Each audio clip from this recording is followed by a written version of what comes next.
हम इस वक्त मौजूद हैं दिल्ली जंतर मंतर पर। हमारे साथ भाई मौजूद हैं। पहले भाई आपका नाम जानना चाहिए। मेरा नाम अजय चिंगाड़े है और मैं हैदराबाद से आया हूँ। भैया यहाँ पे क्या नीट के पेपर को लेकर जो प्रदर्शन चल रहा है उसमें अभी तक क्या कुछ सामने निकल कर आया है, क्या पूरा मामला है? सर जो मामला है पेपर लीक का वो तो हो चुका है और री एग्ज़ाम भी हो चुका है, लेकिन यहाँ पे अकाउंटेबिलिटी फिक्स नहीं हुई अब तक। कोई सरकार की तरफ से किसी ने जवाबदेही नहीं दिया है और यहाँ पे 16 दिन हो चुके हैं, सोनम वांगचुक। धर्मेंद्र प्रधान का जो इस्तीफे की बात चल रही थी उसका क्या अभी तक निकल के आया सामने? इस्तीफा होना चाहिए। इस्तीफा के मांगने के लिए तो ये भूख हड़ताल चल रहा है ना, 16वां दिन है आज। सोनम वांगचुक जी की 16वां दिन है आज भूख हड़ताल का और तबीयत भी ज़्यादा गंभीर बताई जा रही है, होती जा रही है। तो उसका अभी तक कोई सरकार पे या किसी पे क्या वो थोड़ा वो पड़ा है? अभी और भी बहुत सारे लोग हैं। विजेता दहिया जो है उन्होंने कहा कि एक डेलीगेशन आना चाहता है। आज का अपडेट है कि सरकार डेलीगेशन भेज रही है और बात करना चाहती है। तो अभी तक तो कितना 4 बज चुके हैं, तो कोई डेलीगेशन अभी तक तो आया नहीं है। 5 बज चुके हैं, लेकिन डेलीगेशन की बात तो हुई थी उनके टीम के साथ। अभी तक तो कोई लेकिन बात मुझे लगता है कुछ ना कुछ निकलेगा। नहीं, अभी देखा जा सकता है जैसे इस तरह भीड़ काफ़ी आक्रोश में नजर आ रही है। धर्मेंद्र प्रधान का अभी तक इस्तीफा नहीं हुआ है और न ही शिक्षकों के लिए कोई ऐसी नीति निकली है जिससे आगे फ्यूचर में भी पेपर लीक ना हो। तो उसके बारे में कुछ ऐसा निकाला जाए क्या, कोई अलग नेता निकाला जाए, कोई प्रधानमंत्री द्वारा या किसी द्वारा, क्या पूरा मामला हो रहा है? सर मैं एक बात बोलूँ सर जी सर, ये सरकार सीरियस नहीं है। ये सरकार सीरियस नहीं है और देश के जो भी मुद्दे हैं ना ये लोग छोड़ देते हैं, इनसे कुछ नहीं हो रहा है। नहीं, देखा जा सकता है कि यहाँ पे बहुत भाई भी हेल्प कर रहे हैं, उनको भी ये कह रहा था कि बाहर से फंडिंग आ रही है। क्या ऐसा कुछ आप यहाँ पे काफ़ी दिनों अभी मैं हैदराबाद से आया हूँ, तो आज मंडे, आज मेरा ऑफिस था, फिर भी मैं ऑफिस को 1 हफ्ता लीव लगा के आया हूँ। किस लिए आया हूँ? मैं देश के लिए आया हूँ ना। देश की सर, जहाँ तक कि देखा जाता है सरकार नहीं चाहती कि बच्चों का फ्यूचर आने वाले टाइम में क्या हो। कौन है सर? सरकार हमारी तो वोट से बनती है ना, तो जब सरकार हमारी नहीं सुनेगी तो सरकार को जाना पड़ेगा। इसीलिए मैं बोल रहा हूँ सरकार सीरियस नहीं है। एजुकेशन का जो मुद्दा है बहुत ही सीरियस है। Be serious boss, do your job. हमको जब प्राइवेट सेक्टर में मैं नौकरी करता हूँ, मैं 12-12 घंटे काम करता हूँ सर। अगर मेरे से कोई गलती हो है तो मेरा बॉस निकाल देता है जॉब से मेरा। तो अभी तक धर्मेंद्र प्रधान का अभी तक इस्तीफा क्यों नहीं हुआ? तो मैं बोल रहा हूँ कि इस्तीफा दे दो। इतना अगर आपको शर्म नहीं है, शर्म के लिहाज करो। देश का बहुत इम्पोर्टेंट टाइम आप वेस्ट कर रहे हो, इम्पोर्टेंट टाइम, रिसोर्स और बजट। आप एमपी का आपको पता है पर डे कितना खर्च होता है? मुझे तो नहीं पता, आप बताओ। एमपी का जो भी है, मतलब ऑफिस चार्जेस जो भी पर डे 25,000 तक होगा।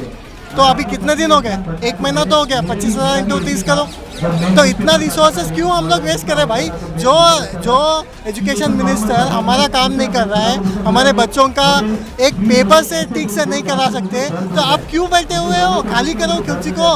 कोई हम लोग जनता है ना, हम लोग चुनेंगे। हम लोग क्योंकि जो भी ये लोग करते हैं, ये लोग दूसरे को बिठा देते हैं, रीशफल करते हैं, वो सोल्यूशन नहीं है। सोल्यूशन हम लोग को एकदम रिसर्च चाहिए, full research, system should research. ऐसे ही होता रहेगा, फिर दूसरा मिनिस्टर आएगा, दूसरा। अभी राम मंदिर में चंदा चोरी हो गई, चंपक राय जी थे, उनके निगरानी में पूरा चंदा चोरी हुआ। कैसे हुआ सर? आप चंपक राय जी वो विश्व हिंदू परिषद के वो थे ना, मतलब राम जन्मभूमि इसका ट्रस्ट के वो महासचिव थे। तो उनकी निगरानी में इतना बड़ा घोटाला हुआ है। कितने किलो चांदी, कितने किलो सोना, तो इसका जवाबदारी कौन लेगा? अभी बीजेपी लोगों को इतना सरकार तो इसकी जवाबदेही नहीं दे रही है ना, कि नीचे स्तर के लोगों को फंसा देती है। सर निकम्मी है सर, सरकार क्या बात कर रहे हो आप?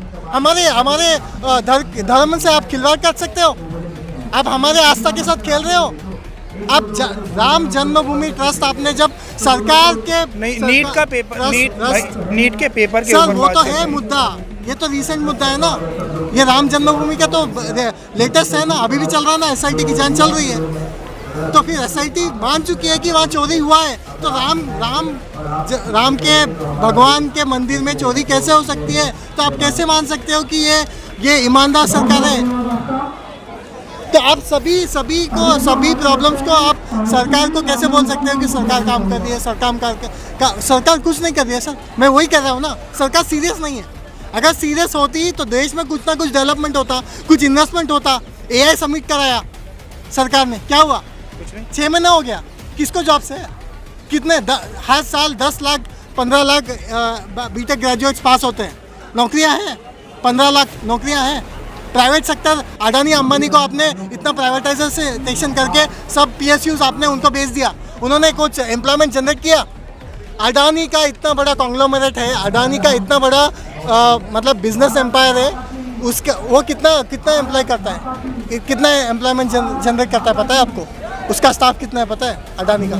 सिर्फ 25,000। और उनका इतना देश का मतलब सबसे बड़ा कंपनी है, और उनके पास एम्प्लॉयज़ कितने हैं? 25,000। और सरकार के पास कितने हैं? और सरकार सब उनको दे रही है, कोल दे रही है, ये हाईवेज दे रही है, एयरपोर्ट्स दे रही है। तो कोई ना कोई ट्रांसपेरेंट अकाउंटेबिलिटी लो ना। अकाउंटेबिलिटी स्टार्ट होगा एजुकेशन से। हम लोग पहले एजुकेशन को साफ करेंगे।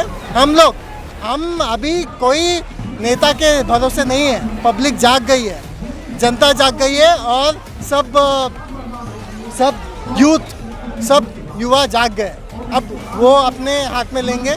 अभी हम लोग ही कुछ सोल्यूशन करेंगे, क्योंकि सर कुछ हो ही नहीं रहा है सर। 15 साल हो गए। पहले कांग्रेस की सरकार थी, उन्होंने भी भ्रष्टाचार किया। वो लोग तो पब्लिक ने हटा दिया ना उनको। पब्लिक ने अपना वोट का पावर बता दिया। और बीजेपी ने क्या कहा था? अच्छे दिन। कहाँ के अच्छे दिन है सर? कहाँ के अच्छे दिन है? टैक्स तो बढ़ता जा रहा है, गरीब और गरीब होता जा रहा है, अमीर और अमीर होता जा रहा है। तो कहाँ है सिस्टम? कहाँ है सिस्टम? और खोखला होता जा रहा है। तो सिस्टम को बदलो। सिस्टम अभी हम लोग ऐसे भी नहीं बोल सकते कि सिस्टम बदलो। ऐसे भी नहीं हो जाएगा सिस्टम। कोई झाड़ू की छड़ी किसी के पास भी नहीं है, बीजेपी वालों के पास भी नहीं है, सरकार के सिस्टम इतनी जल्दी बदला भी तो नहीं जा सकता ना सर। इसीलिए तो हम लोग सॉल्यूशंस दे रहे हैं ना। अभी वांगचुक सर इतना उन्होंने एजुकेशन में काम किया। कम से कम 30 साल उन्होंने एजुकेशन फील्ड में काम किया। तो उनको ज़्यादा नॉलेज होगा या किसी और को बीजेपी के या RSS के मुखिया को एक्सपीरियंस रहेगा? आप देख सकते हो जो यूनिवर्सिटी ग्रांट्स कमीशन है UGC और देश के बड़े बड़े यूनिवर्सिटीज़, उसके सारे चेयरमैन हाई इन्फ्लुएंशियल पोजीशंस पे सारे बीजेपी के लोग हैं। तो ये एजुकेटेड लोगों का एजुकेशन चला रहे हैं या अनएजुकेटेड लोगों को लेके सरकार चला रहे हैं? देखा जा सकता है कि भैया ने जो भी बातें बताई वो 100% सही है। यहाँ की सरकार अपनी बातों पे खरी उतरती है या नहीं। बने रहिए हमारे साथ सत्य प्राइम न्यूज़ के साथ। मैं आपके साथ सुहेल चौधरी। आइए बढ़ते हैं खबरों की तरफ।